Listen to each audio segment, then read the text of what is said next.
საქართველოს ისტორია ხო დაურდგენი და ეხლა შევეხები კენედის მკვლელობას, რომელიც მოხდა 1963 წელს ტეხასში.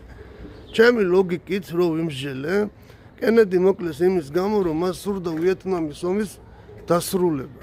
ამ ომში კიდე დიდი ფული კეთდებოდა. დიდძალი ნარკოტიკი შექონდათ ამერიკის ტერიტორიაზე დაღუპული ჯარისკაცების კუბოების მეშვეობით. მაფია უკვე აწყობილია და ეხლა ვინ დაანებებდა ხო? ომის დასრულებას ეს მაფიაც ჩამოიშლებოდა.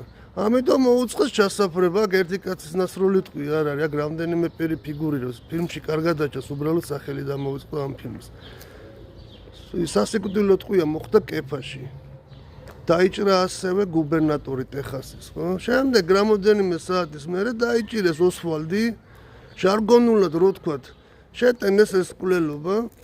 რამოდენიმე საათში სანამ ციხეზე გადაიყვანდნენ, ისიც მოკლეს. მერე ოსვალდის მკვლელიც გაასამართლეს და რამდენიმე ხანში ეს საჩივარის გაუქმეს.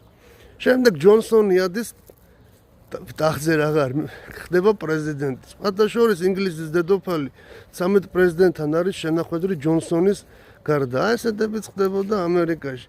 და ახლა კიდე ვითომ ტრამპის სიკვდილი რო უნდოდა და ყურში რო მოხდა შრამიც არ აქვს. ეგ ზღაპრები დააჯერეთ, ისაც ჯერათ. ახლა ვიღაცას მოკლა გინდოდეს ატომს აყლაპებენ ჰაერში.